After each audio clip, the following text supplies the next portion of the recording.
Las Vegas, August 24th, 1974. The lights burned gold, the band thundered, and Elvis Presley stood mid-song before 20,000 fans. Then he stopped. The crowd froze as he looked toward the wings and said softly, "Someone special's here tonight." No one knew it yet, but history was about to begin. Las Vegas Hilton, August 24th, 1974.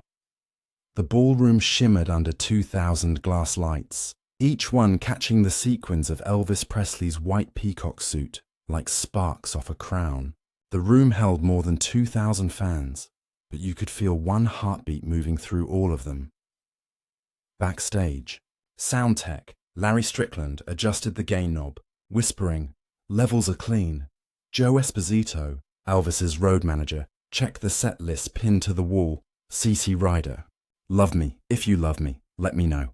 The brass section waited, fingers resting, eyes locked on the curtain that hid the king of rock and roll.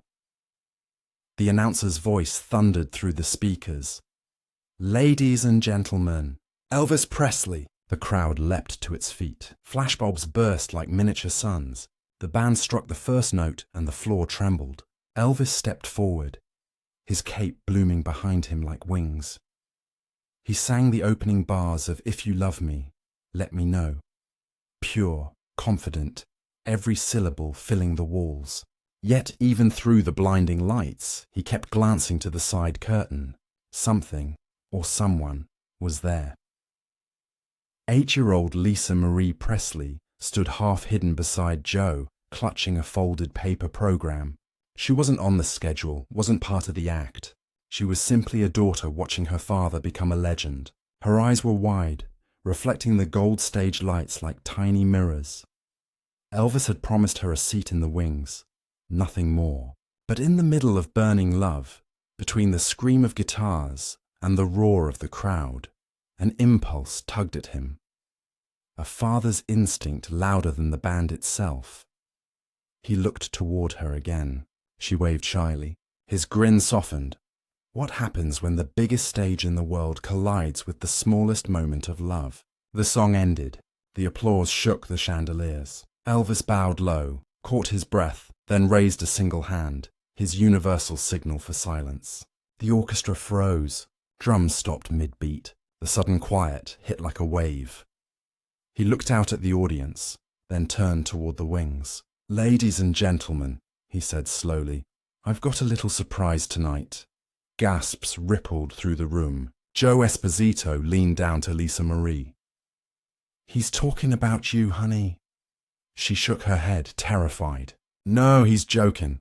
Elvis extended his hand toward the side of the stage. "Come on out, sweetheart." The crowd erupted in cheers, expecting maybe a fan or a backup singer.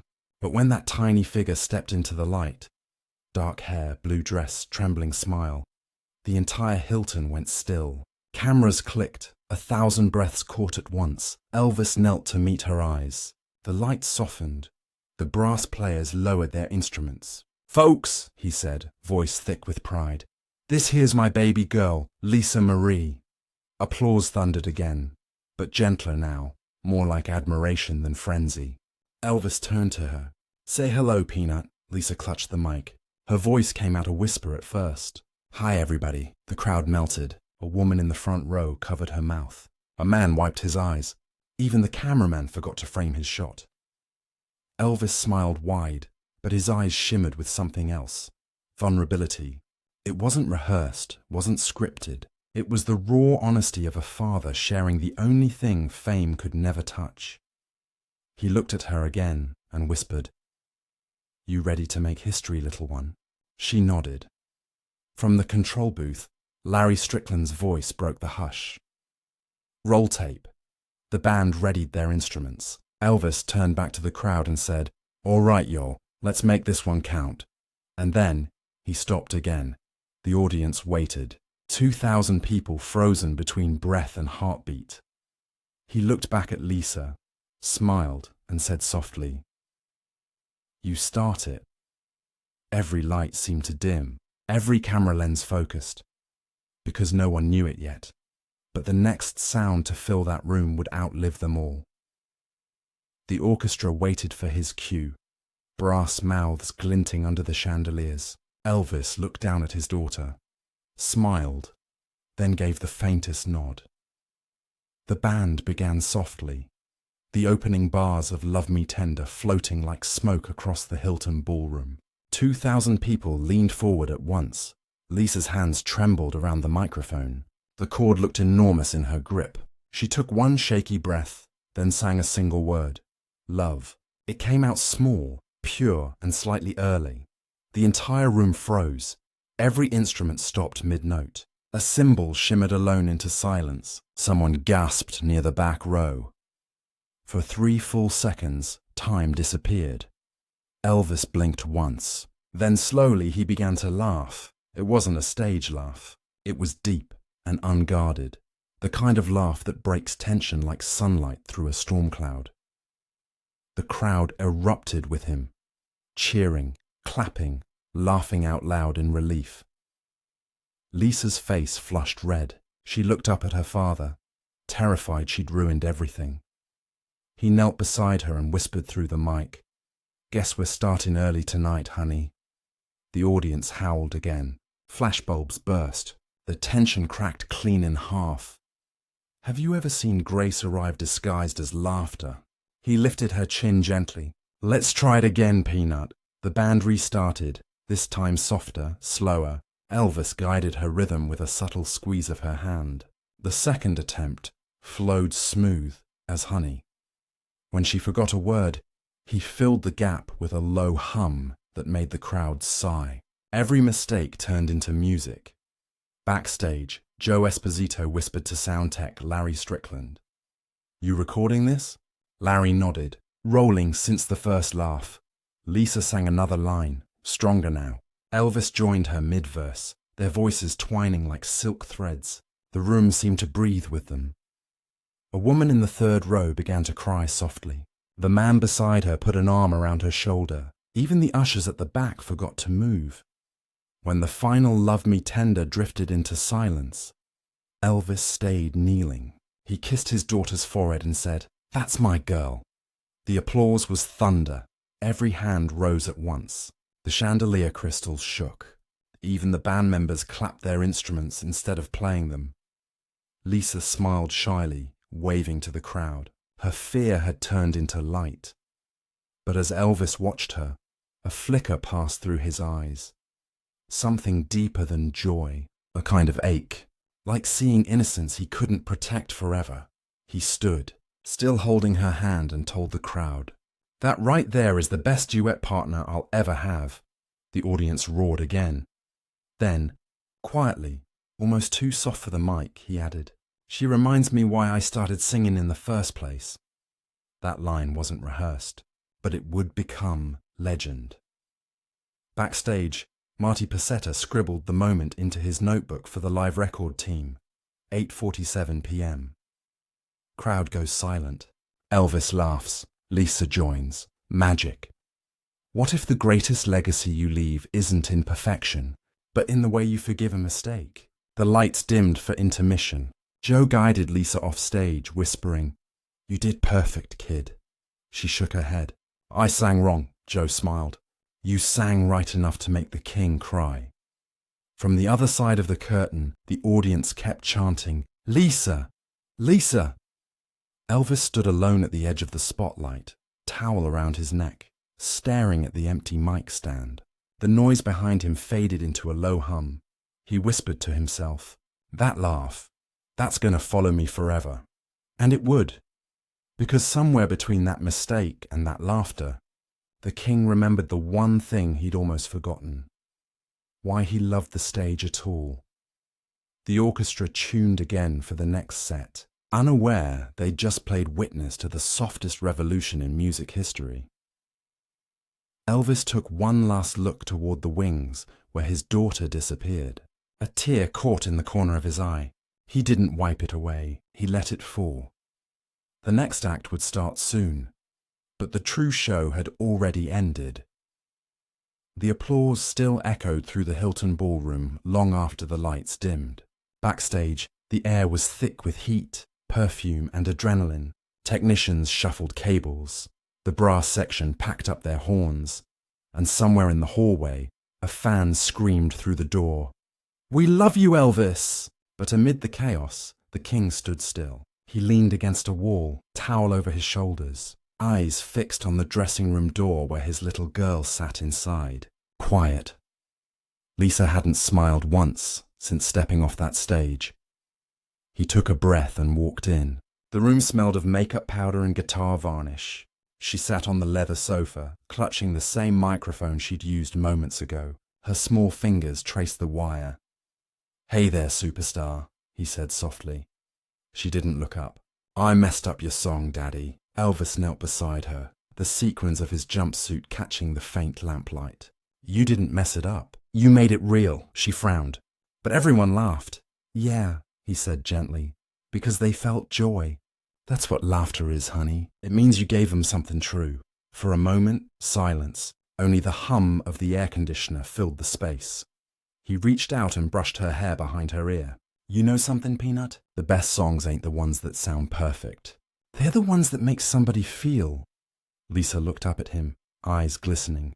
"Is that why you sing?" Elvis smiled faintly. "That's why I live." He stood, pacing for a second, thinking. Outside, the muffled crowd still chanted his name. He'd heard that sound thousands of times, but right now, none of it mattered. What mattered was the girl who thought she'd disappointed him. He turned back to her. "How about we go fix that?" "Fix what?" "The story they'll tell about tonight." She tilted her head, confused. He grinned. "Come on, grab your mic." Joe Esposito appeared in the doorway, startled. "Hey, you got 10 minutes before curtain." "Good," Elvis said. "Plenty of time." Back in the ballroom, fans were already on their feet, expecting another encore. The band looked puzzled as Elvis strode onto the stage again, hand in hand with Lisa. No introduction this time, just that familiar voice saying, "Folks, I reckon we're going to try something one more time." The crowd roared. Elvis adjusted the mic for her height, smiled, and nodded to the orchestra. "One verse, sweetheart. This time you lead." She hesitated, staring out at the sea of faces. Then slowly she began. Her voice trembled at first but didn't break. "Love me tender, love me true." The audience went still. The chandeliers shimmered in silence. When she reached the line for "My darling, I love you," Elvis joined in softly behind her. Their voices intertwined, child and legend, creating a sound that no studio could ever replicate. Even the soundboard operator forgot to fade the mics. He just stared, mouth open, recording every breath. By the final note, people were crying, not the kind of tears fame chases, but the quiet kind that wash away time. The applause came again, this time slower, heavier, more emotional. Lisa turned to her father. "Was that better?" Elvis crouched beside her, smiling through damp eyes.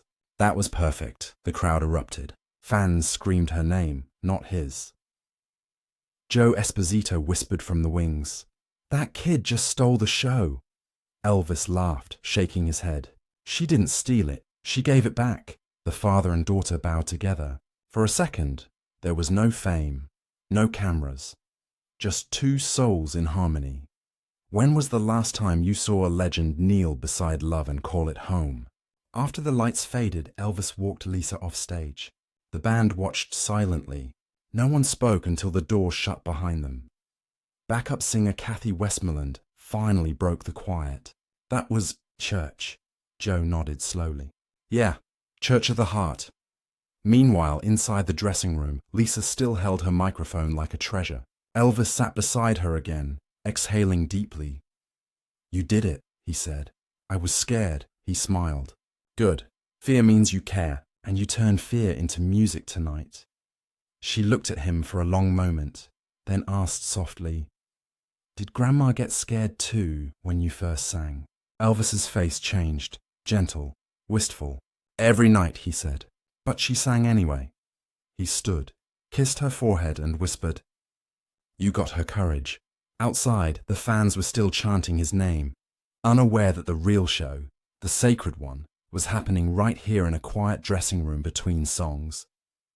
Elvis turned toward the door again. You know, Peanut, maybe we should make this a duet. Lisa's eyes lit up. Every night? He chuckled. We'll see about that.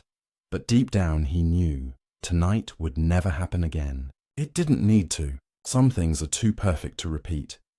And as he reached for his towel, he muttered just loud enough for Joe to hear. That laugh's gonna outlast me.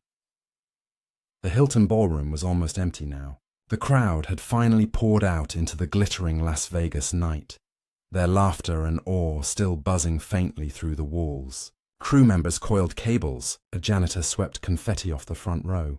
Only a few people remained, Elvis, Joe Esposito, and the sound team still packing up the reels. Elvis sat alone on the edge of the stage, the same spotlight that had crowned him earlier now dimmed to a warm halo. His white jumpsuit shimmered faintly under the half-light, every sequin catching echoes of applause. In his hand he held a paper cup of water, untouched. Joe approached quietly. Crowd loved it, E. You gave 'em something they'll never forget. Elvis smiled faintly, still staring at the empty seats. No, Joe. She gave it to them. Behind them, Lisa was curled up on one of the plush red chairs, fast asleep under a jacket twice her size. Her tiny hands still clutched the microphone she refused to let go of. Elvis watched her for a long time. Something softened in his chest, a mix of pride, guilt, and peace, the kind of silence that only comes after a soul has emptied itself completely. Joe sat beside him. You know, boss, I've seen a lot of shows, but that one, man, that was different. Elvis nodded. Yeah, felt like home again. He looked down at his trembling hands. It's funny, you spend half your life trying to be a legend, then one laugh from your little girl makes you want to just be a daddy again. Have you ever chased something so hard that you forgot why you started? The band's trumpeter, Glenn, walked by with his case. Night, E, he said softly. That duet, never seen anything like it. Elvis smiled. Thanks, man. Keep that between us for now. Glenn grinned. Too late. Half the crew's talking about it already. Elvis chuckled. Good. Maybe it'll remind 'em that music's about feeling, not flash. Behind the stage curtain, sound tech Larry Strickland flipped off the console, but before closing the last reel, he paused. On the tape's silver label, he scribbled something in marker. August 24th, 1974, The Whisper Show. He handed the reel to Joe. You might want to keep this safe. Joe squinted. Why? Because that wasn't a concert, Larry said. That was church. They both laughed softly, unaware that those very words would echo decades later when the tape resurfaced. Elvis stood, stretching his tired back. He walked down the steps, crossed the ballroom, and gently scooped Lisa into his arms. She stirred but didn't wake. Her head rested against his shoulder. He whispered, You did good tonight, Peanut. No crowd, no lights, just that single sentence, heard only by 2 people, and a handful of crew too polite to repeat it. But someone did. Kathy Westmoreland, the backup singer who'd been standing in the shadows, later recalled in an interview. He said it like a prayer, like he was blessing her. And that's exactly what it was. A father's benediction at the end of a long night of noise. Elvis carried her down the corridor toward his dressing suite. The hallway smelled of cologne, sweat, and cigarette smoke. Every few steps, someone stopped him. A security guard, a fan who'd snuck backstage, a casino manager begging for one more photo. Elvis waved them all away. Not tonight, fellas. Let the kids sleep. He entered his suite, laid her gently on the couch, and pulled a blanket over her. Then he sat beside her and whispered, almost to himself, That's my reason right there. Joe lingered in the doorway. You mean for singing? Elvis shook his head. For staying human. He leaned back, eyes half closed, listening to the faint echo of the crowd still humming through the building's vents. Then, softly, he said, You know, Joe, sometimes I think the good Lord lets the mistakes happen just to show us what grace sounds like. Joe nodded slowly. Grace, yeah, I heard it tonight. They sat in silence. Outside, the neon lights flickered. Somewhere, a slot machine chimed a lonely victory tune. The city kept spinning, but inside that quiet room, time stood still.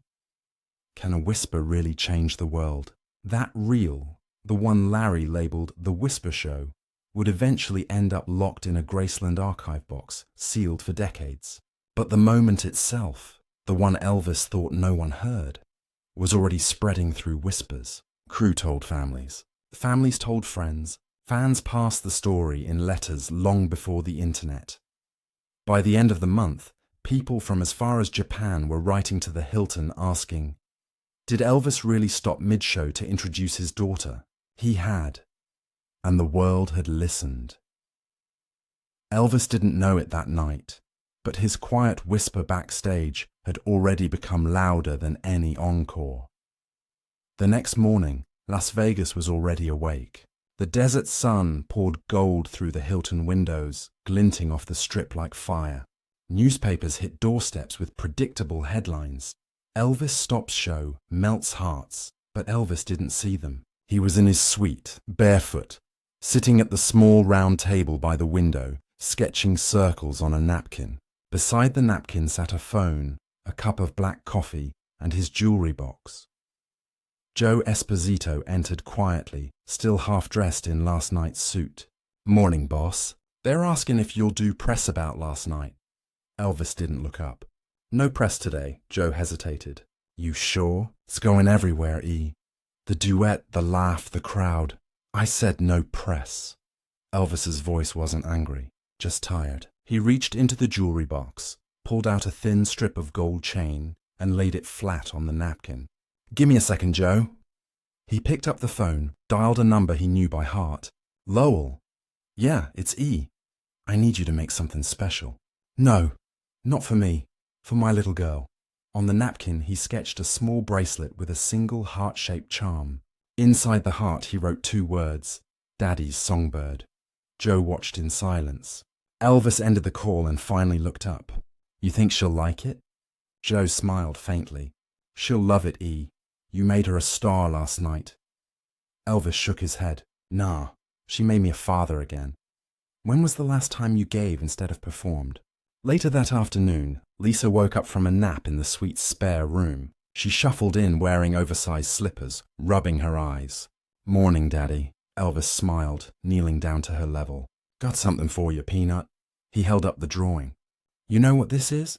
She squinted at it. A bracelet?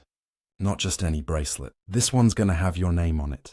And this, he pointed at the heart. That's me telling the world who my favorite singer is. Lisa giggled. Me? Who else? He said, tickling her lightly. She squealed, and the sound bounced through the suite like the memory of last night's laughter. Later, when Priscilla arrived to take Lisa back home, Elvis handed over the finished piece, a small velvet box tied with blue ribbon. Lisa opened it, eyes wide. The golden heart shimmered in her palms. Thank you, Daddy, she whispered. He smiled. Keep singing, baby. No matter who's listening. As she walked toward the elevator, Elvis called out, Hey, don't forget. You started my best song. The doors closed, her small wave disappearing behind glass.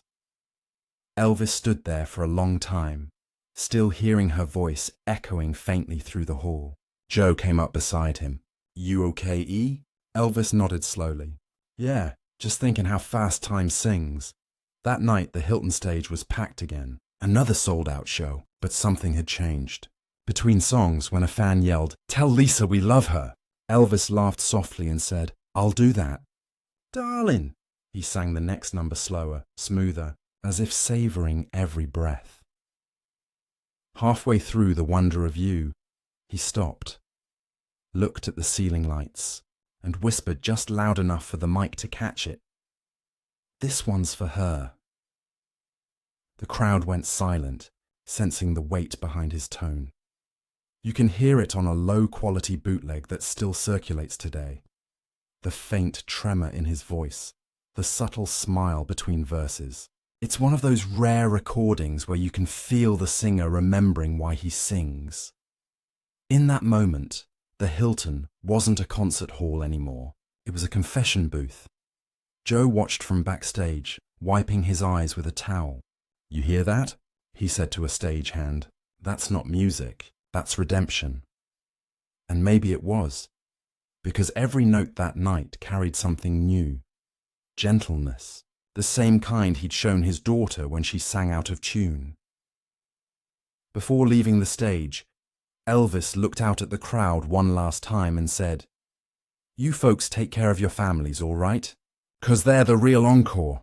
The audience erupted, many not realizing they'd just heard one of his most personal truths. The bracelet arrived at Graceland days later, placed carefully in Lisa's jewelry box. She wore it for years. Today, it sits behind glass in the museum, just under a small plaque that reads, "Daddy's Songbird, Hilton Hotel, 1974. If you lean close enough, you can still see the tiny fingerprints smudge near the clasp, the one he left while holding it that morning. And maybe that's what makes the object sacred. Not the gold, but the hand that gave it. 30 years later, the Hilton stage looked different. The chandeliers had been replaced, the velvet seats reupholstered, the marquee renamed the Westgate. But under all the renovation dust, one sound still seemed to linger. A faint laugh echoing through the rafters whenever someone mentioned 1974. It was the laugh that stopped a show and started a legend. By 2005, a collector in Nashville uncovered an unmarked reel from the old Hilton archives. On the label, smudged in blue ink, were 4 words: The Whisper Show, E. Presley. The tape hissed when played, but beneath the static came that unmistakable voice. Elvis introducing his daughter, followed by a child's small giggle and a single offbeat note. Within weeks, it spread across early fan forums under the title "When the King Paused." The comments poured in. "I never knew he could sound that gentle. That laugh feels like family. Makes you miss your own dad."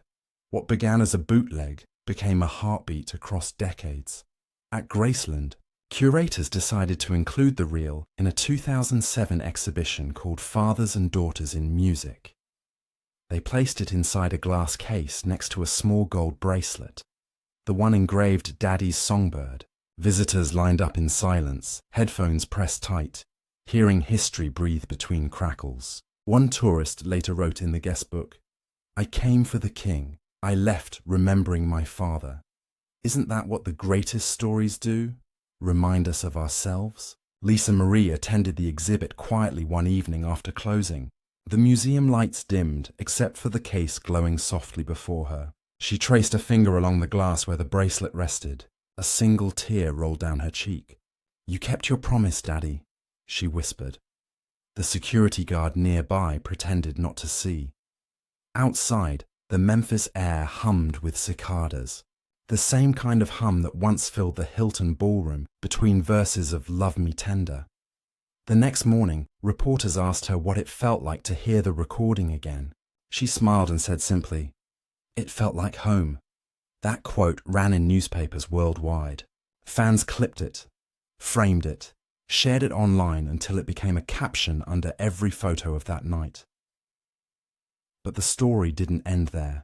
In 2014, when the Westgate reopened, a small crowd gathered for a dedication ceremony. Among them were original band members, now grey-haired, and families who had never seen Elvis live but knew the story by heart. On stage, a bronze plaque was unveiled. In this room, August 24, 1974, a father paused his fame to listen. Applause rippled through the hall, gentle and reverent. A few fans said they swore they could hear a faint chuckle in the feedback as the microphones tested. Some legends roar forever, others whisper, and never fade.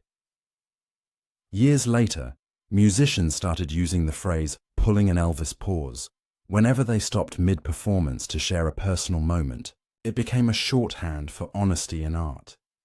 Even pop singers, who weren't born until decades after his passing, spoke about that duet like it was a masterclass in grace. The ripple had reached beyond music. It touched parenting, patience, compassion. When a teacher in Ohio showed the clip to her choir students, one 12-year-old said, "He didn't get mad.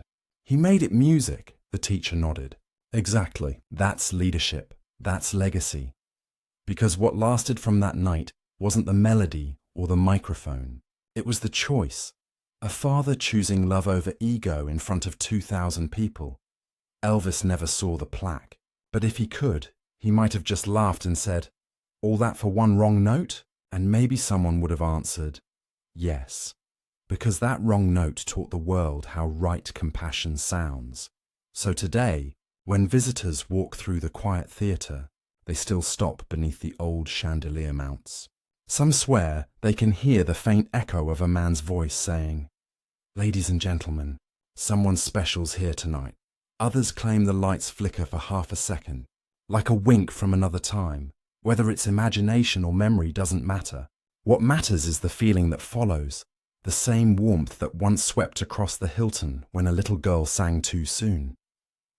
The laugh lives on, and every time Love Me Tender plays through museum speakers, it feels as if the song itself is smiling.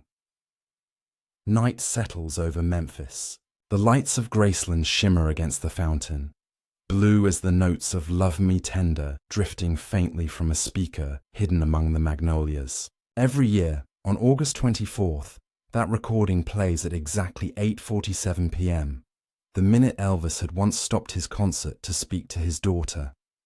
Inside, the house is quiet. Tour guides have gone home. Only the hum of the air vents and the soft glow of the exhibit lights remain. In the family room, visitors' reflections shimmer across the glass case holding two things: the bracelet marked Daddy's Songbird and the reel labeled The Whisper Show. E. Presley. If you press the button beside the display, the tape begins. A hiss, a heartbeat, a laugh, then the small, uncertain voice of a child.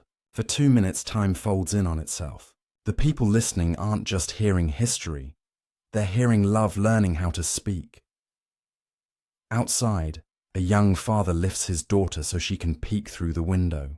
She asks, "Is that really them?" He nods. "Yeah, baby, that's when the king forgot about the crown."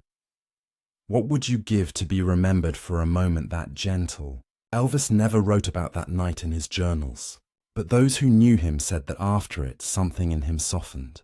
He called home more often. He spent longer in the Graceland stables, feeding the horses with Lisa. Fame still followed him, but he stopped running from silence. He had heard something purer in his daughter's laughter than any applause could match. Years later, when Lisa began recording her own music, she carried that same philosophy. "He taught me that you can sing wrong and still be right," she told an interviewer. Her words flashed across television screens, reaching new generations who never saw her father live but somehow felt they knew him. The old Hilton Ballroom, now a theatre, hosts tribute shows where performers pause mid-song to tell this story. The audience always hushes at the same line. "Ladies and gentlemen, someone special's here tonight." It's become a ritual, almost sacred, a reminder that even the biggest spotlight means nothing without someone to share it with. Maybe that's why this story refuses to fade, because every parent, every child, every performer who's ever trembled before a crowd understands what happened that night. Compassion outsang perfection. Imagine the courage it takes to stop the music, to choose love instead of ego. That's what made it immortal. Today, fans still leave gifts at the base of the Graceland fountain, tiny microphones, toy guitars, hand-drawn hearts that read, "For Lisa and Elvis, thank you for the laugh." The guards collect them every morning and store them in a wooden box labeled Tributes, the 1974 show. Each offering is small, almost weightless, yet together they form a chorus louder than applause. Proof that kindness, once given, multiplies quietly through time. As the last visitors exit the grounds, the curator dims the lights. The reel stops spinning, the tape clicks. For a second the room is silent. Then faintly from a distant speaker, that familiar chuckle plays once more, warm, alive, eternal. The legend of Elvis Presley was built on thunderous shows, but the memory that endures is made of hush, a father's whisper, a child's courage, a laugh that turned fear into music. And that's the true encore, because when love becomes the song, the music never ends. If this story moved you, share it with someone who once turned a mistake into something beautiful. Maybe they need to be reminded that grace outlasts greatness. What would you have done if you'd been on that stage? Tell us below, and keep listening for the moments when love steals the spotlight.